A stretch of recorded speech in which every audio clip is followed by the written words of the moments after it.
SEO and Google Analytics. Now, I will have to admit that when the question came around Google Analytics, I was a bit skeptical because I'm not sure if you're all aware, when it comes to several marketing tools, and when it comes to tools that are developed by Google, they're always very dynamic. So some of them get phased out, some of them get reintroduced. If you still remember good old Google Plus, that's a dinosaur now. Probably if some of you are aware, yesterday or the day before yesterday, Internet Explorer was abandoned literally by Microsoft. So it tells a lot about the changing nature of tools, and that's something that I'm going to address eventually by the end of this workshop. But that's just to tell you that tools are important, but what's more important is to know what tool we're using, what for exactly. So for this reason, I'm probably going to be angling this presentation mostly around SEO, which is search engine optimization. What is interesting to know is that today is not going to be a training as much as it's going to be all about understanding search engines, which is probably, like a typical Google, a bit better, and hence how you can actually use Google marketing tools. And we'll have a look into what those means by the end of this presentation. So it's not a training, it's more about knowledge sharing. It's more about making sure that we align on marketing jargons that I'm very sure that when you join the job market, there are things that will be bouncing around and you don't really want to be lost in all of that transition from being a university student to being on the job. If I can tell you a personal story of mine, I would say that as a student, what you learn and eventually what happens in the workplace, the realities are quite different because obviously you move from theory to practice. So my aim with this one today is to make sure that we're not just being super theoretical, but we're also going to have a look as to how you can apply all of this knowledge into practice. So yes, we're going to have a look into how Google works, because at times I feel that sure, we all go onto Google, look for news, look for information, but we're not really sure what goes behind all of that. We're going to have a look as to what search engine, but what we should not forget is that at the end of the day, when you're doing marketing and you're serving a local geographic audience, you need to take into account their sensibilities. And eventually I'm going to have a little bit of a dive into the Google marketing tools. So let's get started. Google. I honestly don't know how to take this around, but I'm so used to having some level of interaction. I'm not really sure if you all are sort of aware of the emojis that you can usually use on your Zoom section. So feel free to give me thumbs up or like any kind of reaction. That'd be great because it really helps me understand whether you're receiving the content well and how I can sort of angle my commentary eventually. But I guess when we talk about Google, it is, of course, one of that ever-present technology in our everyday life. I'm not really sure from a very Mauritian context perspective how exactly you go around to find your information. I'm sure as university students, when you're conducting your academic research or when you're looking for papers or case studies, this is probably where you're going. But when it comes to the normal everyday consumer, if somebody is looking to probably buy something from Price Guru, or they're looking to buy something from WeShare.mu, or if you're going ahead to look for job opportunities, where exactly are you going to do the searches? So from a very basic perspective, we all acknowledge, we all know about the Google search bar. And what Google basically does is that when you input a query into the search bar, it literally goes and pulls a whole string of different results for you. I think somebody had something to say right now, or am I mistaken? Yoshida, is that something you wanted to say? Nope, all good.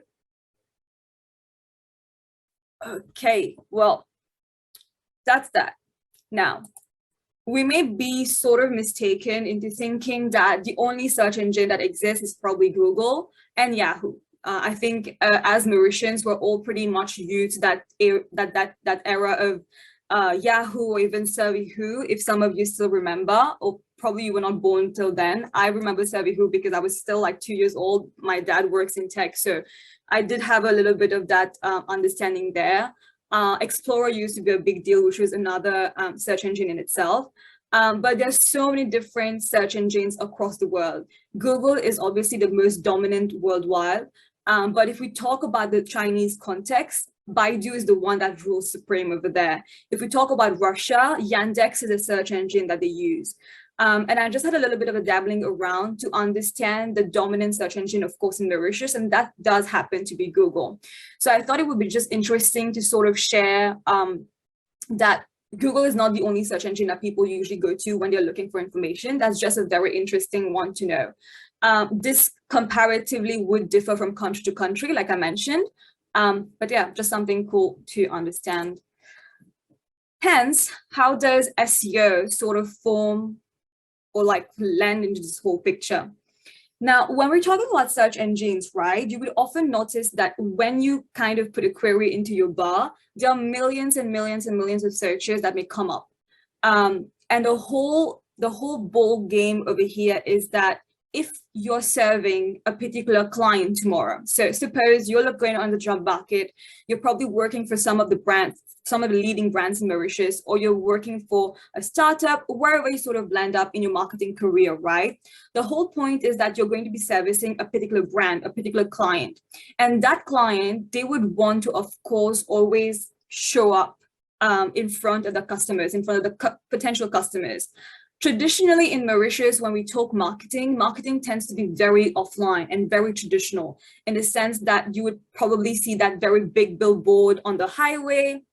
You would have ads on street furniture on the bus stop, newspaper and radio are big, massive media channels in themselves. And in a lot of ways, we would probably think that, oh, but why should I tell my client, why should I tell my brand that they need to have a presence on Google as well?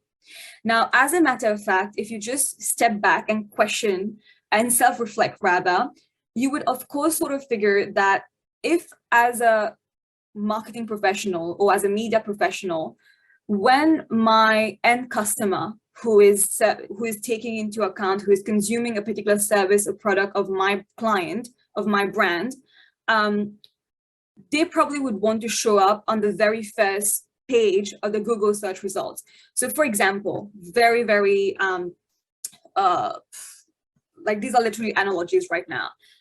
We've got, let's say, the car industry, right?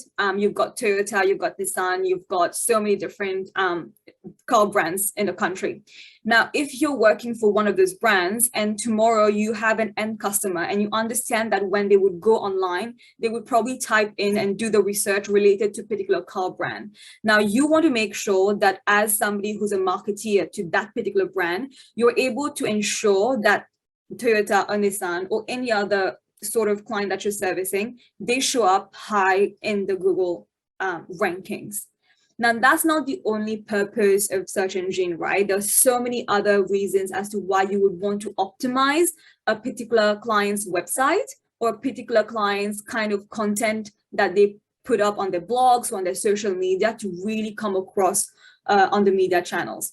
Now, what SEO is essentially all about is making sure that your client's website or your client's name is actually popping up and coming up right there on top whenever end customers are Googling the brand that you are working for. That's pretty much what SEO is in its entirety. You probably already know about it. I hope I've not been, sort of saying something that you already are aware of, but instead sort of also angling it towards what that would entail for you in the job market if Google or search as a media channel is something that your client or your brand that you're working for looks to sort of, utilize as part of your expertise pool. Now, what's the whole ball game when we talk about Google? How do you actually put content up online? Why does it matter to actually have content online?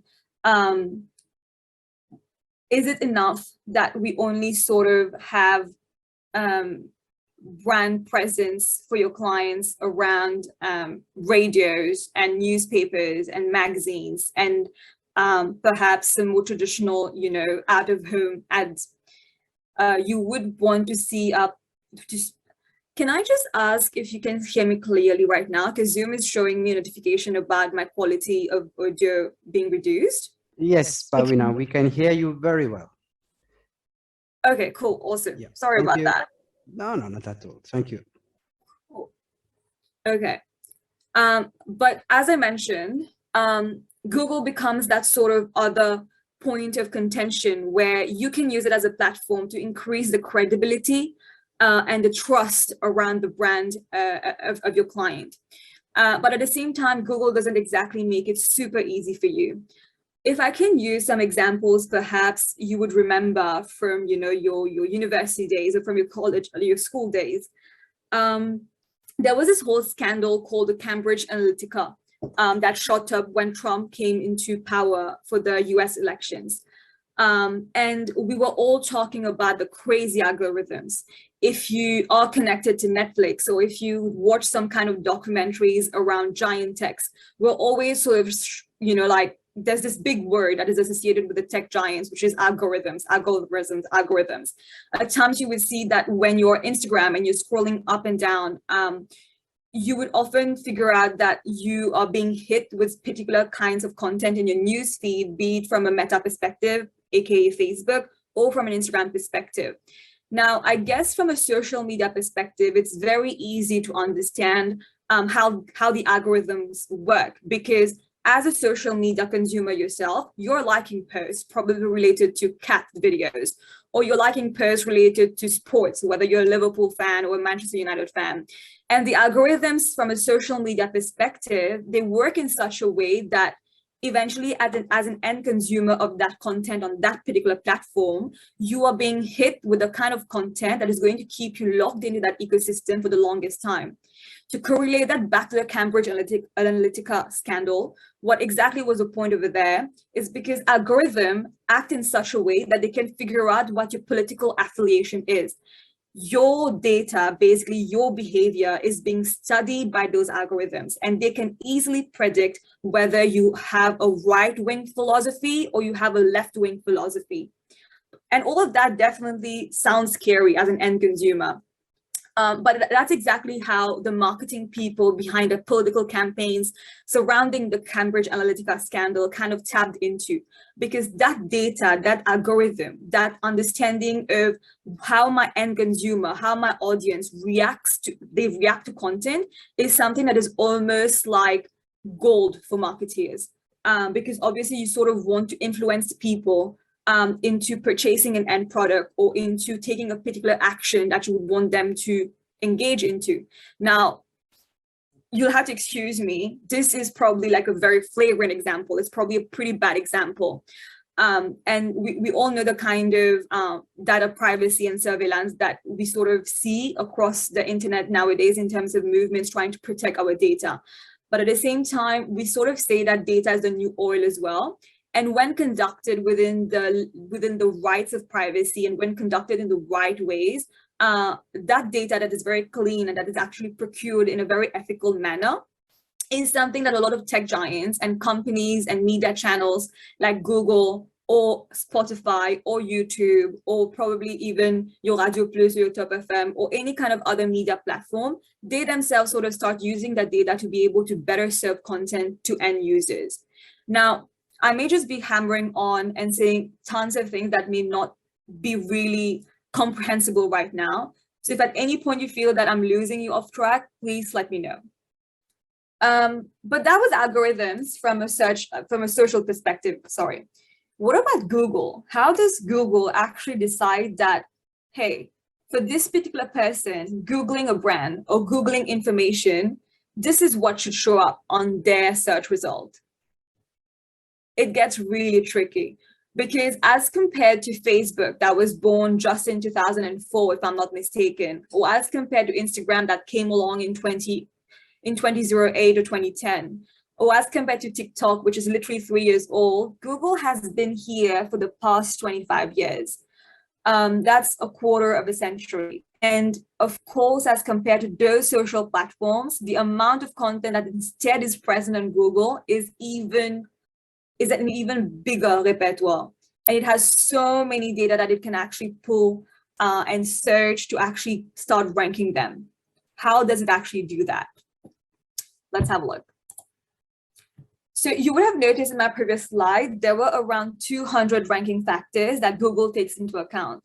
Those ranking factors can be everything around, cool, is that person Googling from Mauritius? Are they Googling from Australia? Are they Googling from India? Are they Googling from Japan? And depending on where you're located, your search results would differ. At the same time, based on probably your search behavior, those search results may differ as well. Over here, I have a couple of, they're pretty cartoonish as images, but they're what we call algorithm updates that Google have been implementing through time in order to make sure that it tries to be less biased as compared to, let's say, social platforms in serving you search results. What do I mean by that? Your social platform is somewhere where you're actively feeding information about your likes and your dislikes. Whereas on Google, you're not actually having a like button on every single search result that you get. Instead, what Google is trying to do in a lot of ways is democratize its knowledge pool that it has to offer to people when they're Googling. And it does so in a lot of different ways. For example, there was a Panda update, which had to do a lot with being able to make sure that content on the internet is not spammy, is not coming from untrustworthy sources. There was a Penguin update, and it kind of gets really technical. And I'm not going to spend a lot of time trying to, spending a lot of time to define what each of them mean without telling you what they mean eventually in a bit. But I'd like to draw attention probably to the mobile update, which was the latest one. They actually had two of those, one in 2018 and one in 2019, where Google itself started realizing that when people are looking for information online, they're not always pulling up their laptop or switching on their computer desktop to actually look for information. It figured that you're simply doing it by using your mobile phone or your tablet or any kind of like mobile device that you have. That's where Google started prioritizing websites that are optimized for mobile content.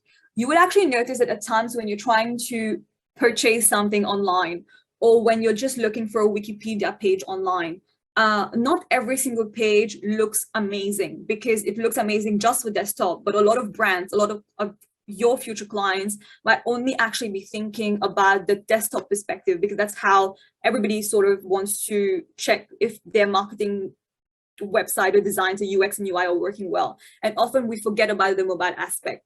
So good note to have over here that if your website is working well on mobile, Google is probably prioritizing that particular page to show up higher in the rankings.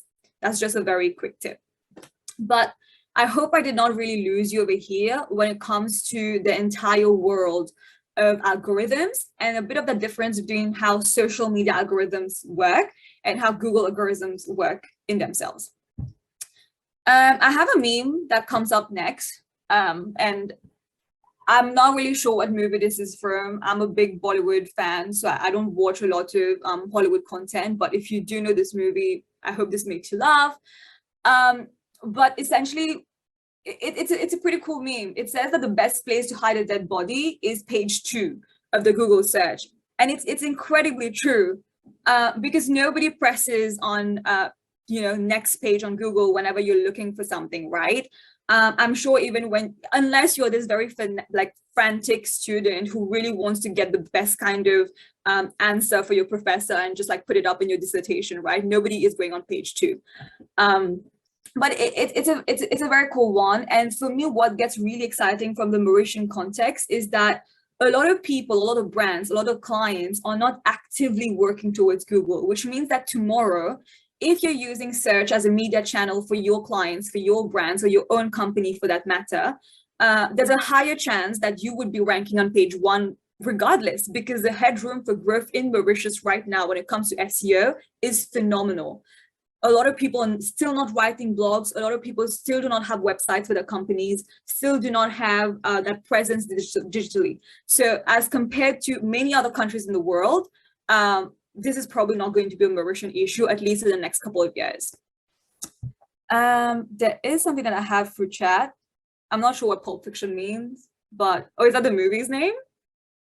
I don't know, just correct me. I may be wrong. But yeah, that's that. Now, I just want to get a bit techie. Okay, that's Pulp Fiction. Cool. Awesome. Thanks for sharing. I'll know that for my future presentations now. That was just, a bit of a top level understanding. I will beg to get into a bit more of the technical aspects of Google now. Now, if some of you are into computer science, programming, or that sort of jazz, you'd probably enjoy the next one. And it essentially is about how Google works in a very programmatic sense and in a very technical perspective. I've tried to make this as simple as I could, so just bear with me. So you know the internet, right? You always have your URL structure where you've got your HTTP protocol, and then you've got the 3W. And if anybody of you remembers or know, that stands for World Wide Web. And it took me a bit of time to figure out that the word web in the triple W actually means a cobweb. Like I figured that pretty late. But I guess the interesting part of this is that the internet is actually a web, because there's so many contents played around from everywhere that it is a humongous labyrinth where you don't even know where you would actually go and fetch that data from.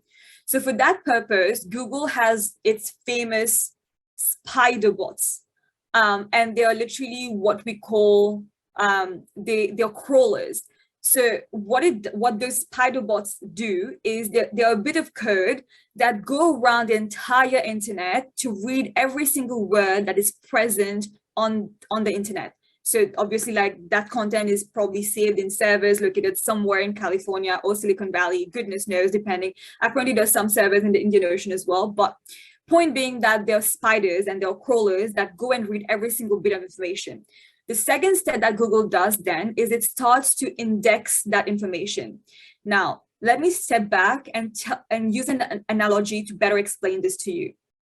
Think of Google as a giant library that you walk into as a student. Now, you walk up to the librarian and you'll be like, hey, I need a book regarding genealogy or anatomy, whatsoever. And the librarian basically is tasked with potentially going in every single section of the library. And you would assume that the librarian actually read every single book and has gone about to organize the books in different sections of the library. So that's the two concepts that play over here. Google crawls, which means that Google spider bots are tasked with reading every single word on the internet. And it also has to go ahead and index, which means that it has to organize and structure those web pages and those websites into different shelves. So perhaps there would be some websites related to cars. There would be some website related to getting vaccinated. You would have some website related to acne skincare, whatever. So that's the second thing that Google does. At a third level, the next thing Google does is ranking, which basically means that because things are now organized and structured, when somebody is going and typing something into the search bar, Google would pull up the most relevant and matching result rather that it finds to that query. That's essentially how Google works. It's pretty simple, and I guess it may sound a bit silly as well to even have to say this. But at the same time, I think for me, I was extremely unaware of this entire process, and just being able to understand that helped me in my day-to-day life when it comes to SEO specifically to do my job better. And also, if ever you're not going into search engine later, you're just going to, choose another media channel, be it social, being radio, being TV. It's a fun fact to know, oh, wait, yay, today I understand Google a bit better. Yeah, that's the technicality behind Google. I have another slide, which is literally everything that I just said. I decided to just put a lot of words into one slide because I'll share this later. And if you want to just refer to this eventually, please feel free. Literally just text of everything that I've just walked you guys through. And I guess some takeaways about Google and how it chooses to rank those websites is exactly based on these 4 qualities over here. If your personal blog, if your client's website, if your particular brand or whoever and whatever you're particularly working for and you're trying to market, if that website is easy to use, if a particular user, when they land on that website, they are able to find their way, if that website is credible, if it feels very trustworthy from a Google perspective, Google is of course going to prioritize ranking that website in your search results. And the work of SEO people, the work that search engine optimizers are tasked with is to make sure that your website is healthy and is accessible and is actually credible enough for Google to receive that as a good signal to push that content up. That's pretty much what SEO is about and how Google works. Does anybody have any thoughts so far or any questions with regards to whatever I've said? Before I move to the next part, just feel free. Anything new that you probably learned today so far, at least from this little section? Thumbs up, whichever, let me know.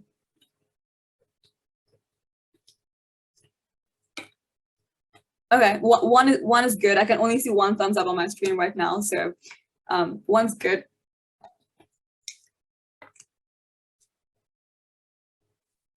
Okay, so I'm going to move now to the Google search results. Now, all of you are very familiar with, obviously, how Google search result looks like.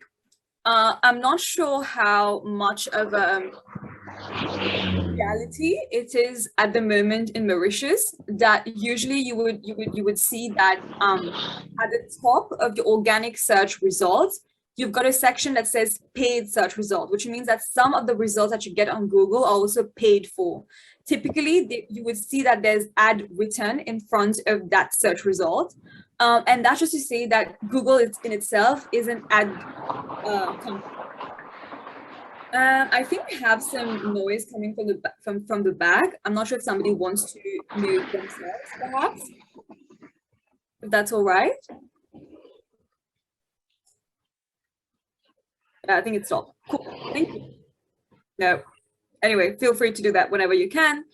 But yeah, I guess this understanding that you may not only have just, organic results from Google, the fact that you can also pay Google to show your website to people is also a very interesting understanding of how the world is evolving.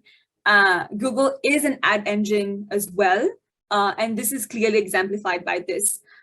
In 2019, just in terms of search engines, for Google specifically, there was $136 billion used in the advertising market, and that's worldwide. And that's USD. And you can really have a sense of how much the ball game really can be at a global extent. And I thought it was just an interesting one to throw into the mix here.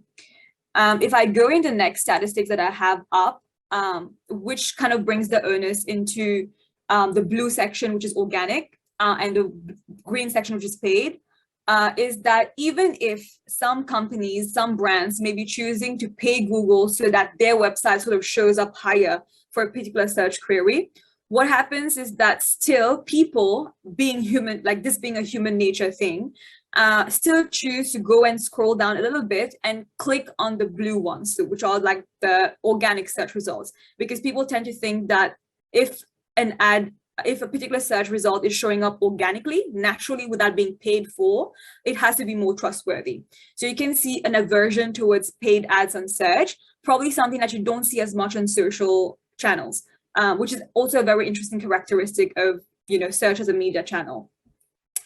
And I think I have got a last piece of statistics, which is just around how obviously the higher you rank up, the more clicks you're able to have that would eventually go to your website, your client's website, or a brand's website.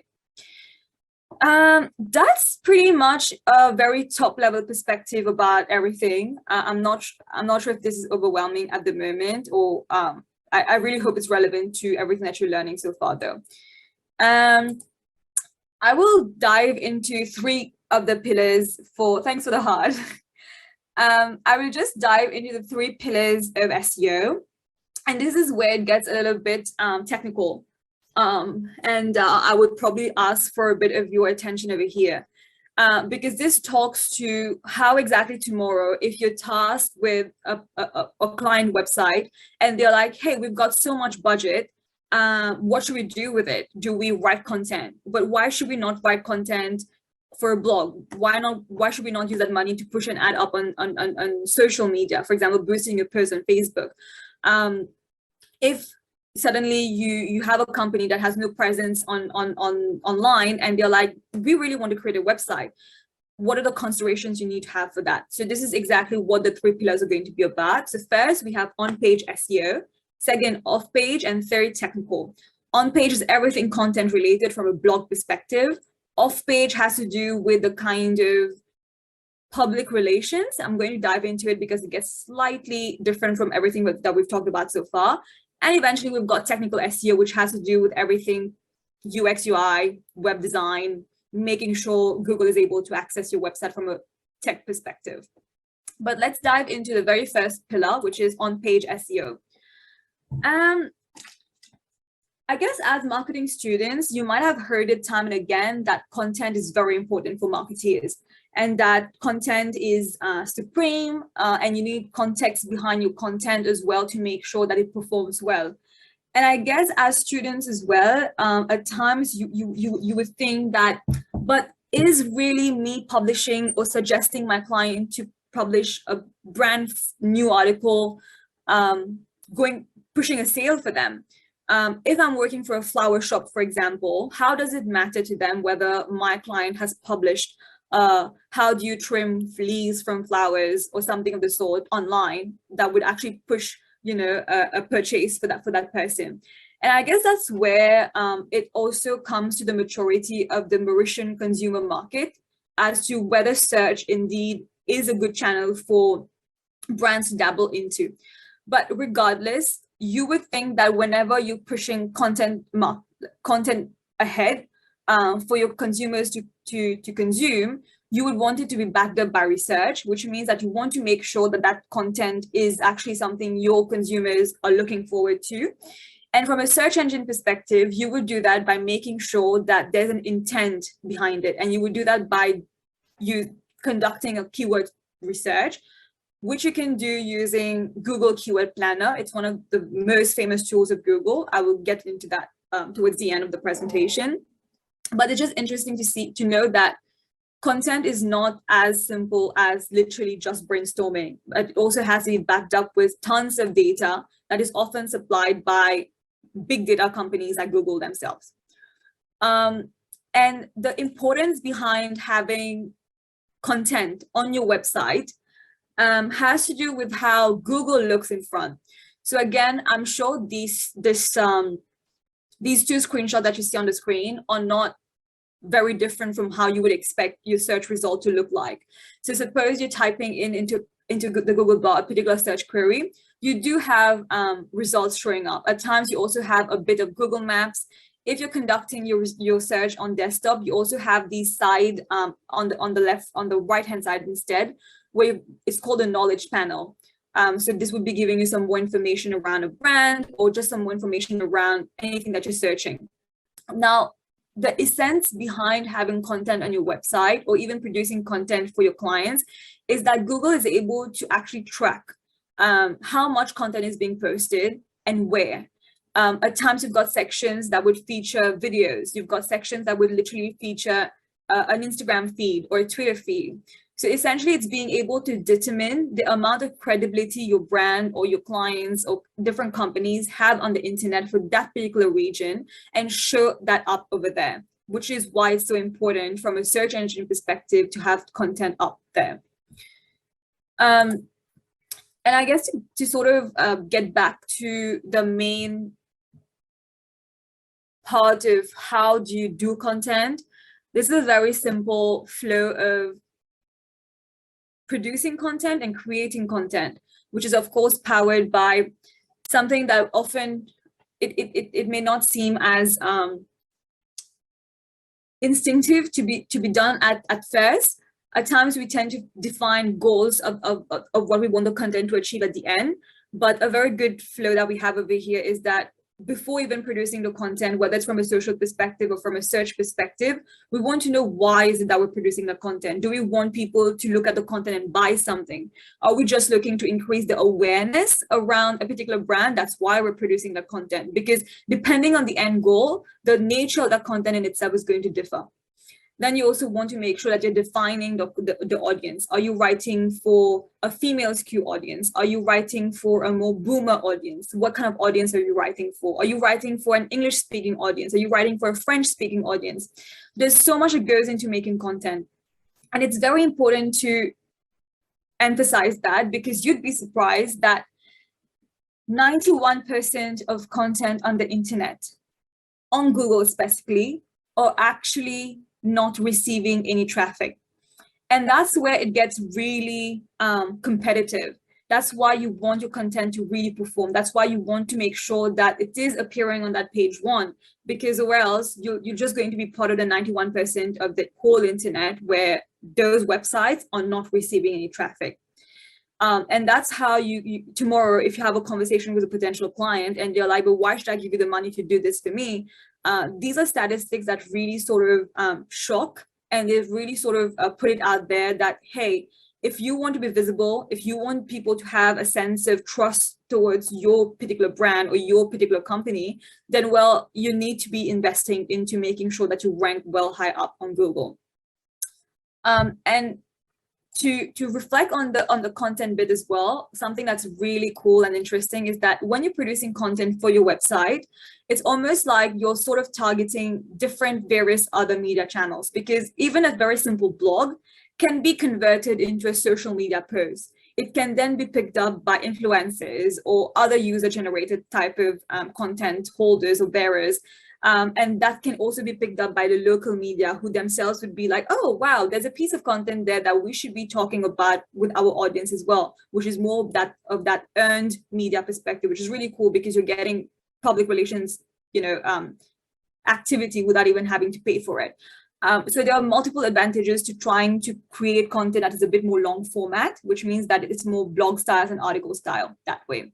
And again, you might think that, oh, but why not just do a TikTok reel? Why not just do a video?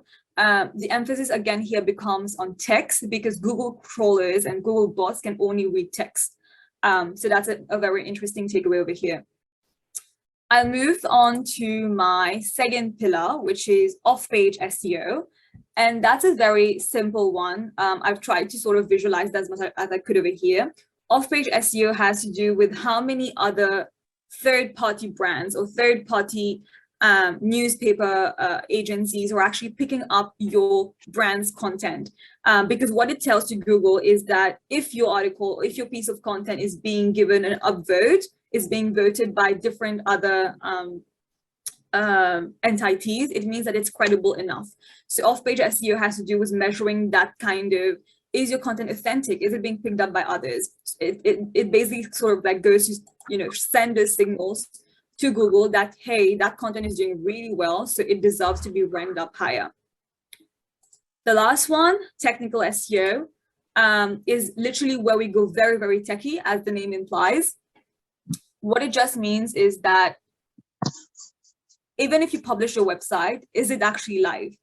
You wouldn't believe the number of websites in the world that have been published, but are actually not accessible by Google. So there are very important things that you have to check when you're even designing a website or you're even putting it up live. At times, you may have a website that is full of images, full of videos, but are you adding an alt tag, which is a behind the scenes descriptive understanding of what that image is, of what that video is? Because Google cannot view a video, it cannot see an image. Are you at least telling it what that image is about, what that video is about? It doesn't have that text, that description does not have to be seen by end users, but the very fact that Google can at least look at it from a background, in the background is more than enough. Does your website take a lot of time to load?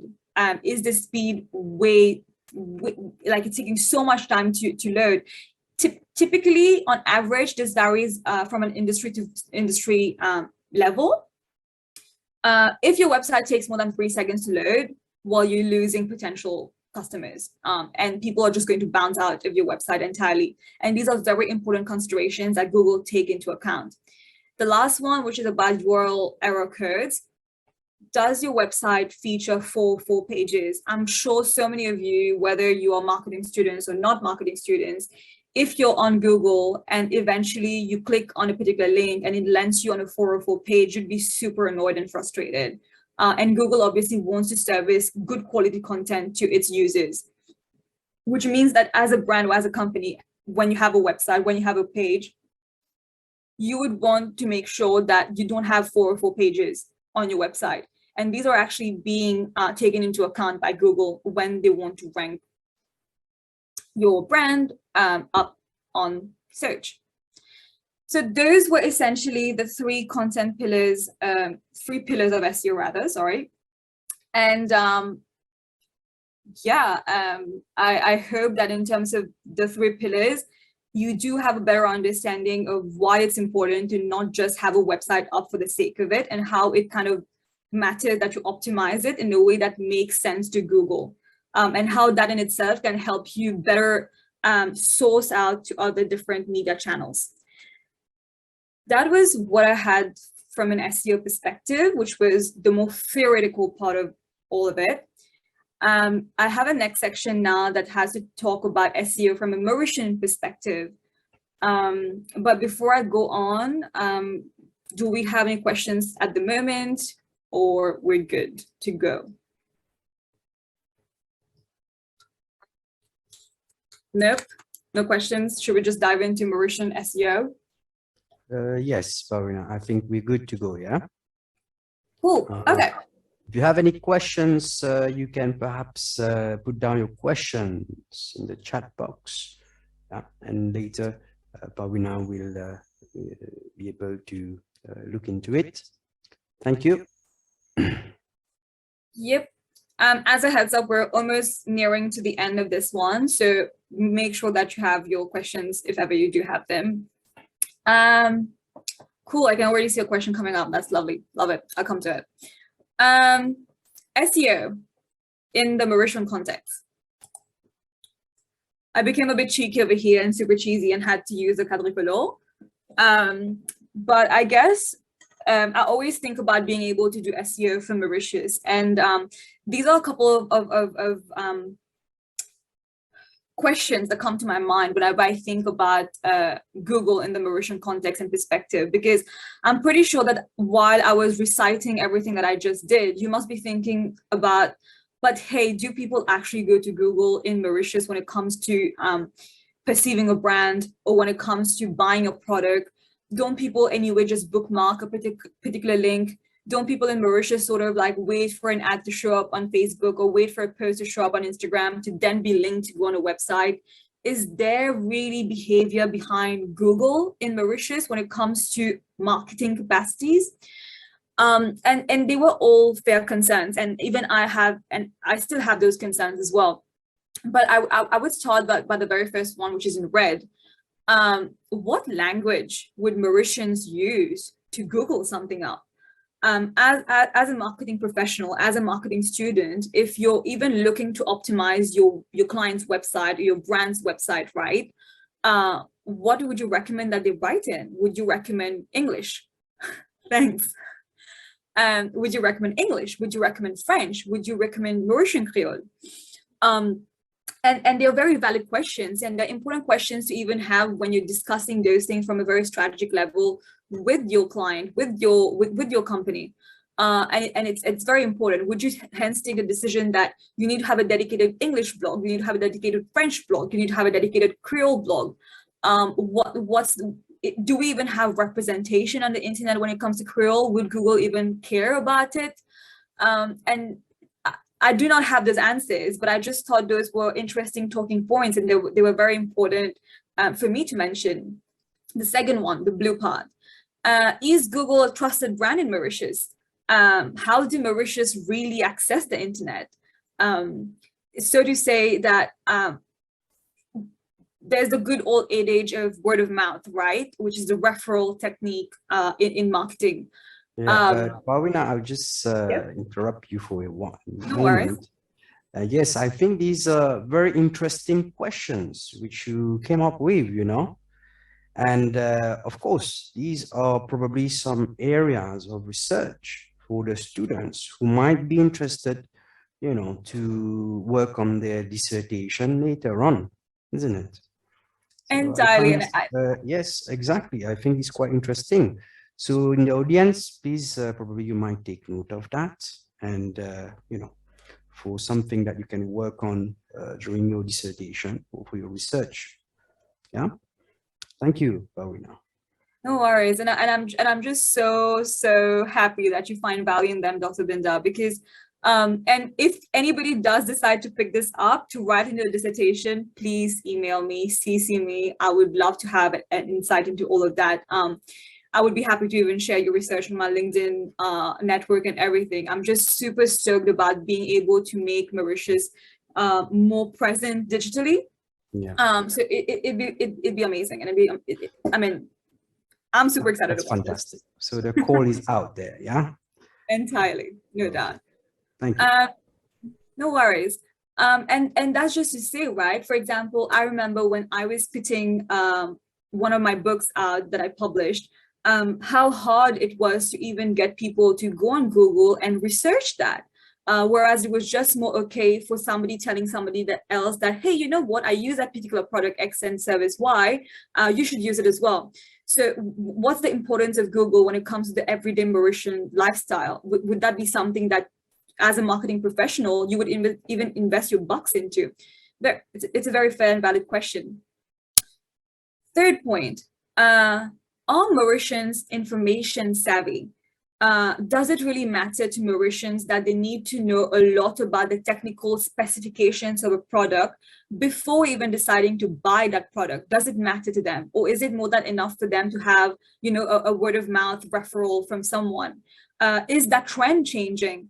Does it differ from generation to generation? Would it matter whether the brand is international and you're having to sort of spend tons of money to buy a car straight from Japan to import it into Mauritius? Would you do the same amount of research if you're just buying a very simple, let's say, t-shirt on one of the e-commerce platforms in Mauritius? To what extent would the involvement and the gravity of seeking information matter to the day-to-day Mauritian?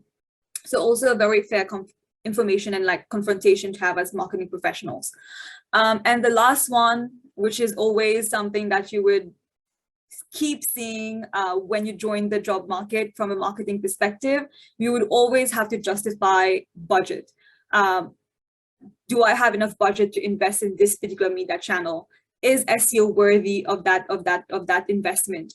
And you would be called upon to give presentations, to be able to give almost like a guarantee that you're hitting those KPIs, your key performance indicators. So just a couple of questions for you to reflect on. I myself do not have the answers to that. And like Dr. Bindah mentioned, if you do conduct research on that, let me know. I'll move now to, I'm not sure if you're aware that Hootsuite, which is a social media management tool, publishes reports about Mauritius from a digital perspective. And they're probably one of the only tech giants in the world that actually gives Mauritius that sort of coverage.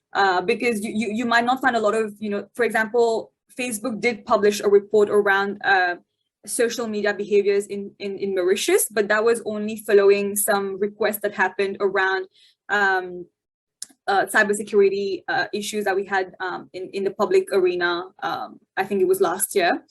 But I would really encourage you all to sort of look Hootsuite report up. They do extensive research when it comes to the Mauritian population from a digital perspective. So, and I've been following these reports for the past 4 years, and the numbers keep getting bigger and bigger. Interestingly enough, what you see is that we only have 1.3 million people in Mauritius, but the number of cellular connections are around 2 million, which goes to show that there is we have more mobile connections than people in the country. The reasons may be varied. I'm not really sure why that is. I haven't read enough up on it. But does it go to say that there is a demand around having better mobile content? Hence, just interesting questions to have. 830,000 people, over 1.3 million people have internet access, says a lot. Does it mean that we're not doing enough digitally from a marketing perspective? Question to ask. 1 million people out of 1.3 million have social media as part of their day-to-day life, and they're using it actively. Does this mean that we have to push brands to be more out there on social media? Question to ask yourselves. If I go to the next slide, this is just a breakdown into the usage of social media when it comes to the Mauritian behavior. Interestingly enough, you can say that Facebook is, has a giant uptake, and it probably has to do a bit with how most of a particular set of generations find themselves there. I do not have that, how this compares to 2018. This is the 2022 one, which is of this year, but you can definitely see that we're not in a negative anywhere, which means that it is increasing. And for me, all of this is very exciting. Mauritius being a developing nation, a previously colonized society, what this eventually means for us is that the headroom for growth is phenomenal. And it's only when because a lot of countries, they've already hit the saturation point when it comes to transferring the physical population into the digital world. And that process is still happening for Mauritius, which means that if we do not have a presence online, and if brands are not also present where people are present, we're losing out on that marketing capacity. And I guess that would sort of conclude the bit of, section around Mauritius and statistics.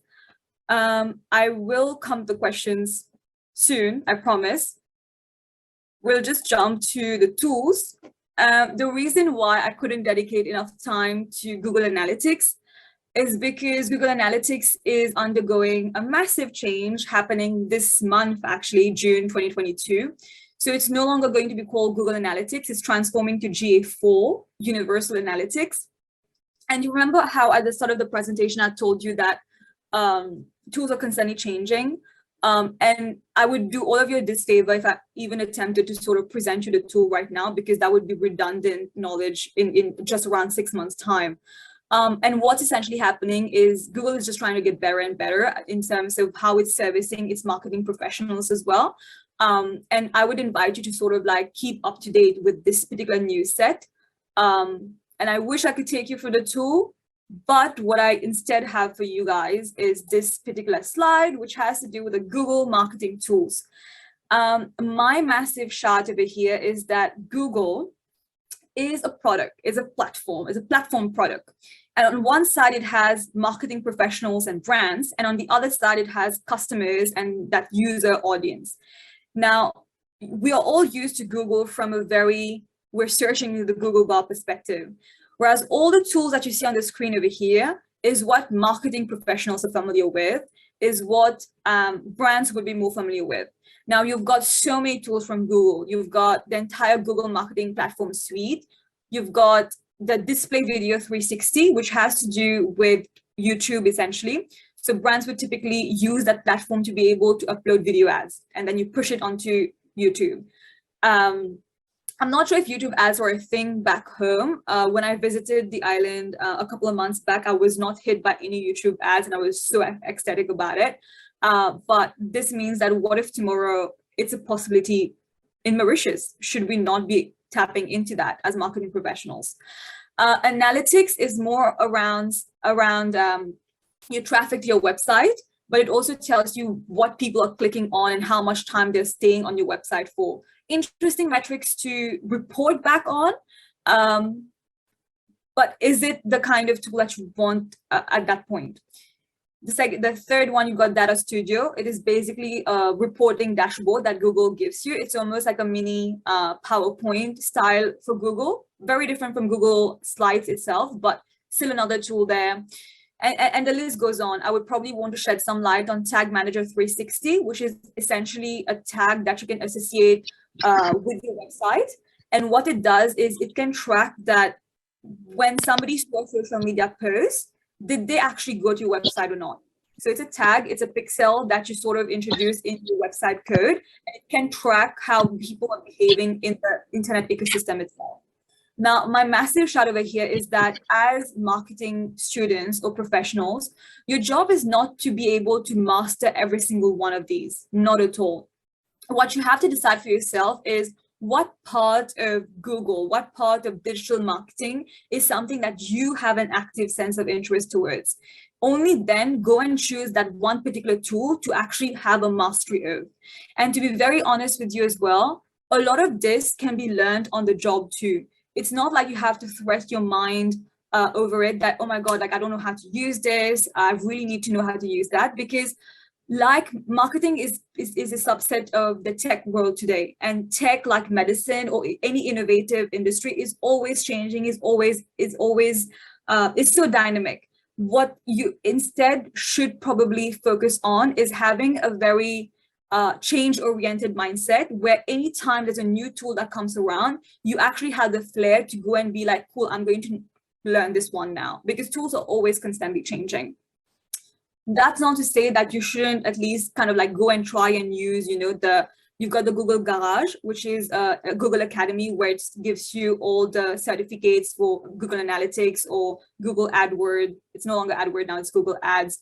And that sort of thing. Do those certificates. I'm not saying don't do them, but at the same time, know that having a working knowledge of something when it comes to tools is better than having a complete mastery of it at this stage, at least. Yeah, and I hope this helps as an insight and kind of like takes the burden off that, oh my God, I need to know about every single tool. This concludes pretty much the present today. So everything that we talked about, basic introduction to Google and SEO, how Google works from a very technical perspective. Google crawls, indexes, and ranks your website. Eventually, how do you actually optimize for your clients when it comes to their website? The 3 pillars: on page, off page, and technical. We had a look at the Mauritian context, which actually gave you an opportunity to have titles for dissertations, which I'm super stoked about. And the last one, Google marketing tools. So that's everything for today. And I'm glad that, you know, like I get to share this with all of you. So thank you. Okay, thank you very much, Pawina, for this wonderful presentation on both subjects matter. It's been very insightful, and I'm pretty sure that we have learned very interesting things today through your presentation and the workshop. So we would like now to get to the Q&A session, if you don't mind.